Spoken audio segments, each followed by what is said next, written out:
Hello and welcome to the Third Sector podcast. I'm Lucinda Rouse. And I'm Andy Ricketts. Each week we bring you half an hour of discussion and debate about the important goings-on in the charity world. And this week we'll be finding out how one small charity is bolstering its future sustainability in the face of today's challenging economic climate. The charity in question is STEM4, an organisation that exists to tackle the youth mental health crisis through mobile apps developed to help young people manage anxiety, self-harm, depression and eating disorders. STEM4 also delivers mental health programmes to schools. And with us in the studio is Dr. Nihara Krause, the charity's founder and chief executive, who is also a practicing consultant clinical psychologist. She won the Charity Chief Executive of the Year at the Third Sector Awards in 2022, while STEM4 has won Charity of the Year twice in the past 3 years. Hello, Nihara. Hello. Now, STEM4 has been around since 2011. And it's no secret that times have been getting progressively harder for the voluntary sector since then. How are you managing? It's been a challenge, and it's been a challenge for a number of different reasons. First of all, we are a digital charity, and we work, therefore, in a very competitive and evolving market. And the problem is that this particular market is primarily occupied by private tech and health tech organizations. So they've got products that they've created already for profit, innovation and scale.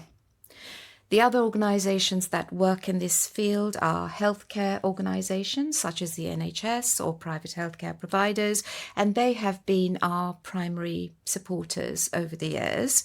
There are also academic and research institutions. We've tried to do some collaborations with them, but they've had their own challenges. And actually, it's been very difficult to find charities that offer similar products, particularly mental health charities. The charities that do offer digital products tend to be primarily health-based ones, and they all tend to be social enterprises rather than charities. So we occupy a very unusual space. The second issue that has been a challenge in this difficult market has been the fact that mental health has always been the least funded. When we think about the charitable donations, grants, etc. that offer, grants really typify and mirror what's happening in the current world. And there are trends, therefore, in grant giving. So if you think about mental health and if you think about youth mental health, very sadly, the trend to support it seems to be over. So a number of grants that are around will support things like the environment or disadvantaged communities. And whilst we work with disadvantaged communities, it's not exactly the same. So as a result, we have found ourselves in a tricky position with regards funding. So you found it harder to get grant funding than you did throughout the 2010s? Like when was that tipping point? The tipping point was as we emerged through the pandemic, really, because until then, healthcare providers were really full on, including over the pandemic and post the pandemic, as were grant givers in terms of supporting young people emerging from the pandemic and the impact they might have. But about a year post the pandemic, there were all sorts of economic issues that arose. So things like food banks and other types of health issues became more prevalent. It would be helpful for the listeners, Nihara, if you could just give a bit of context about the size of the charity in terms of the number of people you employ and that kind of thing. I think we are on the borders of a micro and small charity. We have less than 10 people that we employ. We don't tend to rely on volunteers. I am the sole volunteer in terms of our team. But in terms of reach and output, we have over 4.5 million users of our apps. So we, again, we're a bit of an anomaly in terms of how we operate. So you're a small charity working in an increasingly challenging context from a financial perspective. You're certainly not alone in that within the sector, but I'd be very interested to hear, how are you as a charity adapting to provide the services that you set out to, and which are clearly very much in demand, whilst facing this decline in appetite for grant giving to youth mental health? We've explored two separate routes. One is to explore very actively collaborations or partnerships. And the second, to really start to explore ways in which we could become more sustainable on our own. So I would like to add that all our products have been offered free of charge. So let's start with the collaboration. First of all, who have you been looking to collaborate and partner with? Is it other voluntary organisations or corporate partners that you mentioned, these for-profit service providers? What have you been looking at? We've actually had a deep dive into lots of different organisations. So we've explored collaborations with other charities. That sits the most comfortably in terms of mission and vision and impact and reach. We've explored some academic partnerships, and we've also explored a few private tech providers in terms of bids in particular. Bids for shared grants. Mm-hmm. And has that been challenging in terms of deciding what tech companies to work with? Because obviously there are different kind of views on the reputation of some of these organisations. Has that been a morally difficult decision? It's been a hugely difficult decision, not just only with tech organisations that, as you say, they really do have their own different standards. They don't start with the same premise, potentially, in terms of values and mission and vision. But even with charities, it's been particularly hard to think about partnerships in multiple different ways. So firstly, perhaps what's helpful to start to think a bit more about is that there are collaborations, there are mergers, and there are takeovers. And I think when you are a small charity, you have to be very, very careful about the meaning of a collaboration or a merger. In particular, mergers are very difficult with unequal partnerships. So one has to be prepared for a takeover. And that definitely has got its own consequences. So that's one of the things that we had to really think about. We did a sort of positives and negatives list when we started. The positives will be no surprise to anybody. They included things like mission perspective, being able to have an improved talent pool, that we'd have wider reach, we'd have a greater profile, particularly if we linked up with other organisations that had that. And of course, it would help us with greater financial stability and help us cut costs. What we found in reality was that we really struggled first and foremost to find partners who reflected what we did and where we were at, because, as mentioned at the start, we are slightly unusual in terms of what we offer. The second was something around the loss of identity and mission, because what we have to remember, I guess, is that every organisation has got its own identity. And if you are going to think about forming some kind of partnership, even if it is to apply for a grant together, you have to respect how that identity might work. And if you come as a small organisation, that often can be superseded by sometimes what might be big egos, sometimes it might be kind of coming from a theoretical framework. So if you talk about academic institutions, for example, one of our biggest challenges were, obviously academic institutions want to use the most cutting edge research and theory into developing something tech-based. But then we've got the clinical and youth-informed perspective and the community-informed perspective in what works. So trying to merge those two often can be particularly challenging and difficult. We also found a difficulty in matching knowledge and experience, because the knowledge that we have is very real life based. I think really charities excel at that, in being informed by people about what they do. I also bring a more clinical perspective in terms of that and experience, and that again was not so balanced when we started looking at how we might work collaboratively. So have you applied for grant funding with other organisations? And if so, what made it successful? Right, so we have applied for a few grant fundings. We haven't actually been successful in any of them. Luckily, we've had more success on our own accord, which, is an interesting fact. We applied for some tech companies in particular where our services would be used to incorporate in a sort of bigger tech product. And we also worked with a directory of tech apps evidence-based health app. So it was primarily a health-based product. But I think even collaborative applications still face that bottleneck that grant givers are experiencing at the moment. Why do you think it is that you've had more success applying on your own than with other organisations via a collaboration? I think it's probably too early to say. We probably haven't applied enough to really look at it scientifically. But what I would say is that perhaps we are known, we are trusted, we have a very clear product. And I think that when we have had success, it's been very much on personal relationships and on people knowing perhaps that what we offer. And then obviously there is a big difference between collaborating with another organisation in order to access funding and actually considering a full-blown merger. Yes. What made you consider a merger, and how far did you get with any discussions before you decided that actually this really isn't for us? So we had to really start to think about who might be a likely partner for a merger. And we looked at small charities and we looked at larger charities. The difficulty we found in terms of smaller charities was that we were less likely to have a match in terms of where we were at, in terms of our development, in terms of our brand, in terms of our products. And when we looked at larger charities, we then found that it was very difficult in terms of issues such as mission alignment. So were we really aiming to achieve the same thing? It felt different and difficult to do that.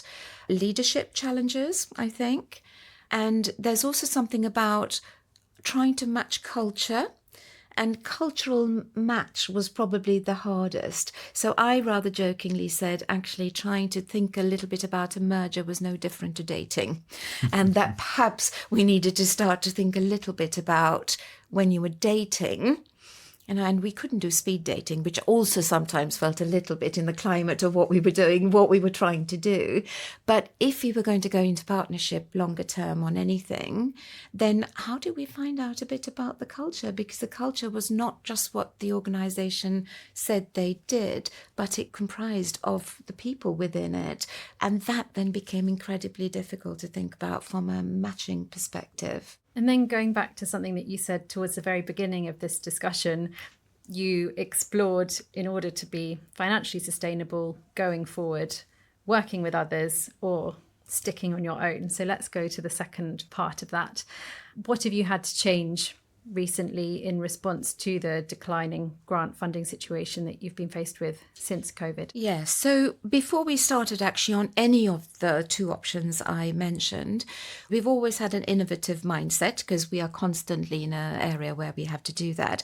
But we really worked on what I would call entrepreneurial mindset and really started to think about what that might look like. So for me, an entrepreneurial mindset meant that we needed to really start to have financial sustainability at the forefront of what we did and start to think about income and with it impact measurement. Now, we've always done impact measurement, but this was impact from an income perspective, really rather more so. And that really required quite a culture shift. So we started off with our trustees and looking at some of the business models and looking at it from a business perspective, I really started to think about what would the word profit look like in terms of a charity. What was that for us in our words? And actually what I thought was it was something about how did we increase our capacity to deliver impact. Those were the conversations we had with our trustees, very much focused on investment and continuing to look at innovation, but from a basis of what risk appetite did they have with regards finances? How did we protect our restricted funds? How did we predict our projections for the future? But more importantly, what was their appetite for that? And actually, surprisingly, we had really good buy-in from our trustees, identifying the fact that we needed to start to think. Obviously, some of them had become trustees because of wanting to align with our mission. So they needed a little bit of sort of working through, but that wasn't as difficult as potentially could have been in some charities. And then with staff, we were transparent about the changes, and we had to start to think a bit more about a sort of cost recovery model in a way that we had never had to be open about before. And that meant bringing our conversation back to our purpose and our ability to serve people more effectively, but always thinking a little bit more about how could we streamline what we did, right the way from our website and our offers there all the way through to our apps. Were there any particular areas that we could start to think about in terms of raising funds ourselves? What could we commercialise in that way? And what have you commercialised? We started off looking at what tech companies do in terms of organisations. And actually a lot of what tech companies do to commercialise their products, we didn't feel were relevant to us, particularly working with young people. So they tend to be in-app purchases, what's called a freemium model, which is where you get a free bit of the app for a while, then you had to pay something. And we really felt that that didn't work for our audience, and it actually didn't work for our team either. But what we then started to do is to look at, could that, let's say, a freemium model be developed in real life by looking at grants? In that sense, so could we repurpose grants slightly differently? So what we've done is we've looked at a mixed model where we have grant funding and earned income through what we do.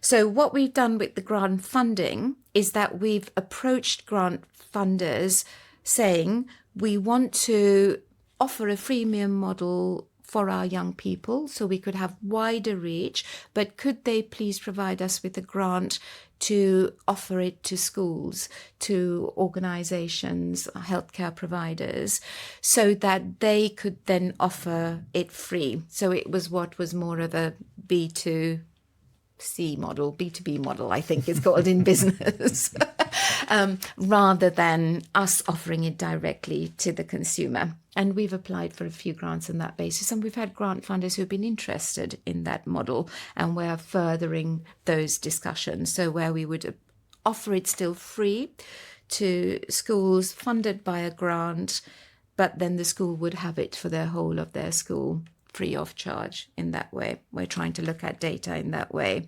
We've looked at, we have a huge number of resources on our website. Might we ask for sign up on our newsletter? Might we ask for certain things that were really popular? Might we ask people to donate something voluntarily on that basis? And we've had some of those things start to come through.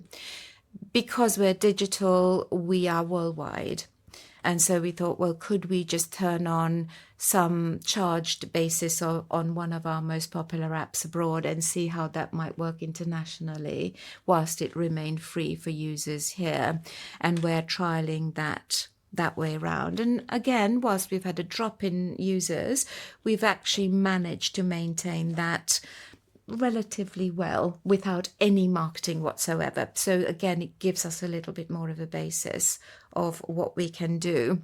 And we've continued to use our licensing model, which we always had to institutions, and what is called a white labeling option, which is basically where we can customize versions for our apps. But that's where the funds, say to NHS Trust, to public health, have really dwindled. But we will continue to look at new markets in that way. And what difference have those changes made? What's been successful and what's been returning money for the charity? It's still early days for us to talk about, but actually all of those appear to have good bandwidth in terms of being able to give us some return. So we are we've been able to stabilise some of our costs. We have had to look a little bit more at how we might strengthen our internal capabilities. So we've re-looked at our staff strengths, and we've been able to look at how people might be able to work in a number of different ways. We've had to start to look at what I would call a product-minded culture rather than perhaps a project-minded culture, which is often how charities tend to work.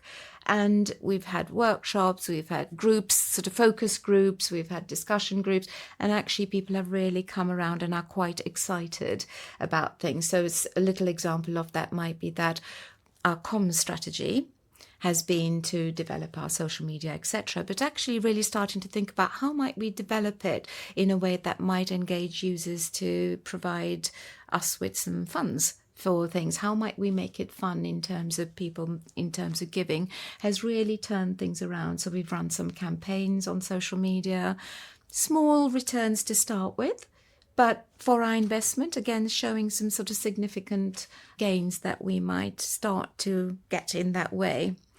And we've continued to look at how we might measure our impact using our theory of change. So we've already got an impact measurement person within our grant, and we've really started to look at, might we be able to apply for some sort of grants for that role to be strengthened over a longer term basis and work in a pro bono way with some health economic workers and universities, for example, in terms of managing that. And did you have much pushback either internally or externally from making those changes? And if so, how did you deal with that? We haven't had a huge amount of pushback. Some of the push that we had were people concerned about the security of their jobs, unsurprisingly. People perhaps worried a little bit about diluting some of the things they did. And most significantly, I think you get really invested in a project or in a product. We're 5 apps, and they are, at some level, they've been my babies for a while. So it's not been so easy for us to say, let's just put one of the products that we have on the sideline and start to work with it. But we've worked in that way. We've recognized that any process involves a process of loss, and we've supported people in terms of what that might mean to them personally. But we've also really explored the gains of that and worked through that one-to-one in groups and otherwise. And in terms of the actual structure in which you're operating, it's great that you have managed to address the cultural concerns and essentially, by the sounds of it, get your board on side as well as your staff. Did you think about changing from a charitable structure to another type of organisation? I think that you at one point looked into a CIC model. We actually established a CIC over the pandemic because we really did feel at the time that we were thinking ahead, projecting ahead, and we were thinking, could we commercialise some of our products? So I haven't mentioned the social enterprise model, which I know you've done some great podcasts on. But part of that is because we don't have, from a financial investment perspective, I don't think we have a product as such that we can apply for from a social investment perspective. So part of our thinking now is to also create the potential to be able to be open to that particular route. But to do that, we've got to actually have a product that will give us some return on investment in a way that we hadn't thought of before. So we do have a CIC. We haven't fully operationalized it at the moment, but we would like to. We would like to explore that as a possibility as well. And part of the reason we developed the CIC is because there are some grants that are only open for CICs rather than for charities, and they fit in the health tech development space. So we will absolutely be looking to apply for some of those now moving forward. And I should of course have said when I asked the question that a CIC is the acronym for a community interest company. I just wondered what your thoughts, Nihara, were on the need for professional support to ensure effective collaboration.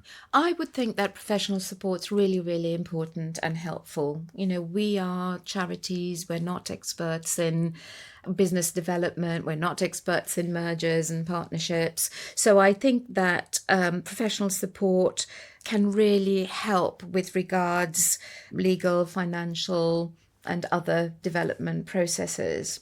However, what I would say the key to choose is to choose professionals who understand the voluntary sector, because it's not just the technicalities that are needed, but charities are very nuanced, they're very mission driven, and many charities have been founded, absolutely correctly as well, on very personal goals. So they've been to commemorate someone or to try and get answers for a particular condition that might need a lot more research or others. So a lot of charities have got very invested CEOs, they've got very invested trustee boards and people who work in there.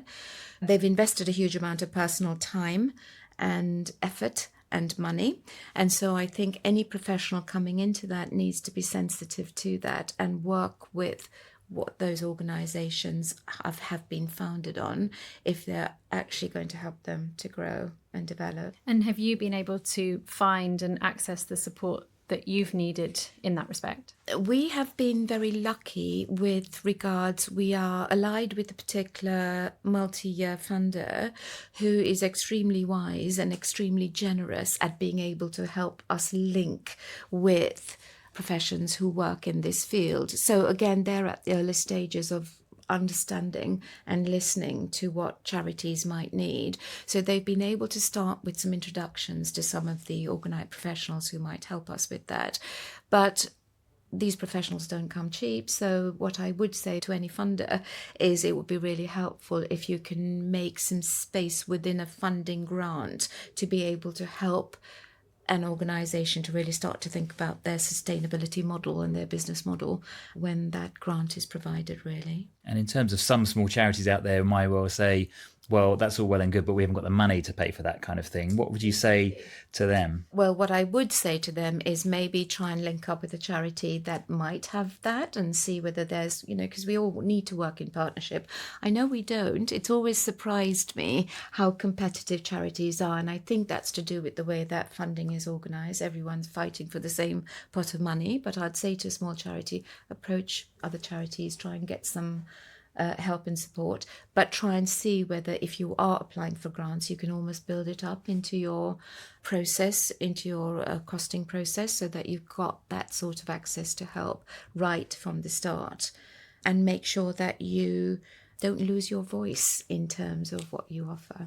And considering all that we've just discussed and these different approaches that you've tested in the context of continuing challenging times, which are probably unlikely to get better for quite some time to come, what does the future hold for STEM4? What is your approach going forward? Do you think you're going to be trying more collaborations and potential merger opportunities, or are you keeping going as you are as your individual organisation? That's a really great question. I wouldn't like to close the door on any of them, but for the moment, I think I would like us to really work on this new model we're developing of our own self-sufficiency using the products that we have, using the blended approach that I described, until we can get to a point when our apps speak for themselves and we can then become completely self-sustainable, if that's possible.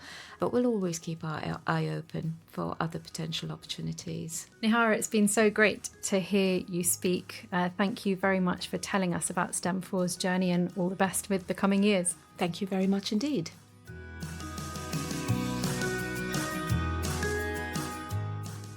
We hope you enjoyed our discussion with Nihara, and that's it for this episode.